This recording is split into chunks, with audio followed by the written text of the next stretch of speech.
Olá, meu nome é Adriano e hoje a gente vai falar um pouco sobre magnetismo. Bom, o magnetismo é uma denominação que a gente associa a fenômenos como atração e repulsão. Esses fenômenos acontecem em materiais como ímãs, materiais ferromagnéticos ou cargas elétricas em movimento. A principal característica de um ímã ou objeto qualquer com interação magnética é o fato de que em alguns pontos a força é muito maior do que em outros pontos. E é aí que está o campo magnético, como você pode observar nessa imagem. Nessas regiões de forte interação magnética, damos o nome de polo magnético. Esses polos são inseparáveis e juntos formam o que denomina-se de dipolo magnético.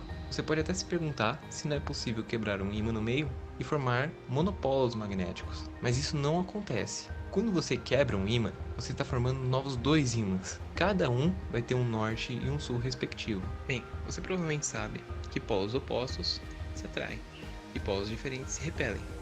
Mas como você sabe qual é o polo norte e qual é o polo sul? Um ímã num ferro que você magnetizou ou num eletroímã.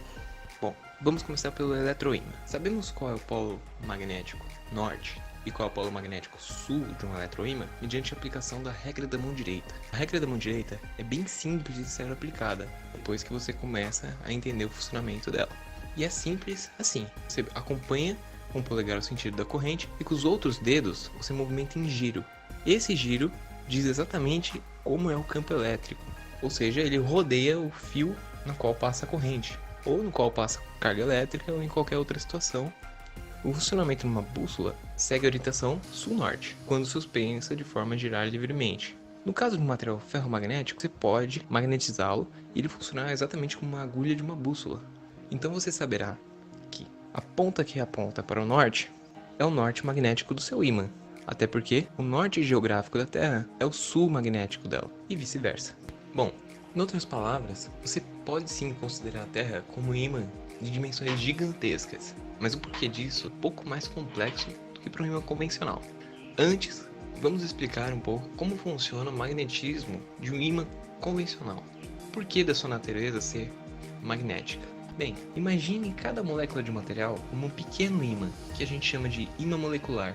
O magnetismo origina-se da organização atômica dos materiais, ou seja, quando durante a formação de um material você tem esses ímãs moleculares em sentidos diversos, os efeitos magnéticos desse material se anulam, resultando em um material que não tem magnetismo, por exemplo, um alumínio.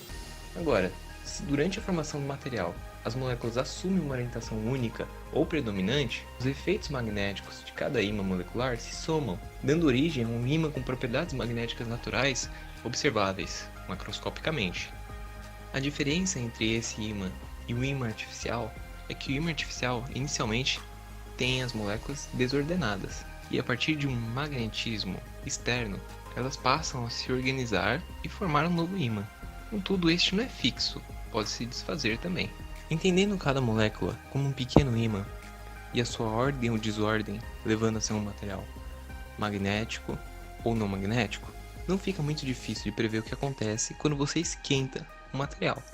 Logicamente, oferecer calor gera uma desorganização nesse material. Quando você aumenta a temperatura, as moléculas ficam mais agitadas. Ficando mais agitadas, por exemplo, você pode desmagnetizar um ímã artificial para sempre, ou simplesmente desmagnetizar um ímã por algum tempo. Isso acontece porque as moléculas estarão agitadas de um modo a ter direções desordenadas, e assim as propriedades magnéticas do material se anulam, tal como no material não ferromagnético. Isso é exatamente o que diz o ponto de Curie. Cada material tem uma temperatura específica na qual para de se comportar como ímã. Neste experimento, você pode observar que há um ímã que está sendo atraído, ou seja, há interação magnética. Contudo, ao aquecermos o ímã e elevarmos a temperatura, este para de se comportar como ímã, ou pelo menos diminui sua atração magnética. Afinal, as moléculas agora estão mais desorganizadas, fazendo com que essa interação diminua. A essa altura da explicação, algumas pessoas devem imaginar que o núcleo da Terra tem uma certa organização molecular, para que a Terra haja como um grande ímã. Contudo, não é exatamente isso que acontece. Até porque os elementos que compõem o núcleo da Terra estão acima do seu ponto de Curie. Ou seja, estão desorganizados demais para haver propriedades magnéticas. Então, o que explica a Terra atuar como um grande ímã? Apesar de não ser comprovado, o que se acredita é que hajam alguns gradientes de temperatura que causem algumas correntes de convecção. E essas correntes de convecção causam algumas correntes elétricas. E seriam essas as responsáveis pelo efeito magnético que a Terra tem. Bom, isso é uma forte hipótese.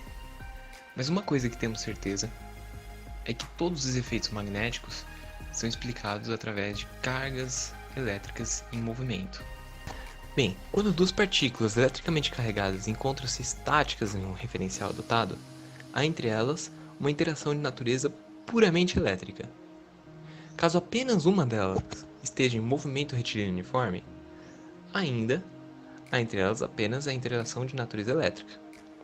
Contudo, colocando-as ambas em movimentos retilíneo uniforme, observa-se que no referencial adotado há uma interação elétrica e uma nova forma de interação, a interação magnética.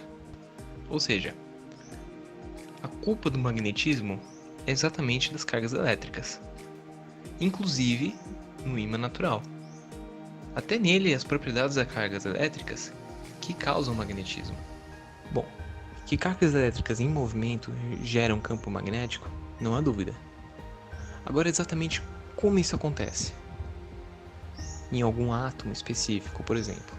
Vamos propor o seguinte: suponha que você tem um átomo de sódio e você deve saber que átomos têm carga total igual a zero.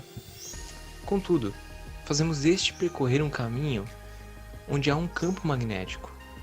E o que se observa é que ocorre um desvio. Como o átomo de sódio é desviado, sendo que ele é neutro? Bom, vamos nos recordar antes de uma coisa que vai nos auxiliar a chegar na resposta dessa pergunta. É sabido que cada elétron vive em par, um orbital da eletrosfera. Ou seja, para cada orbital há 2 elétrons, e estes não se repelem. A causa deles não se repelirem seria porque cada um giraria em sentido contrário ao outro elétron, gerando campos magnéticos opostos.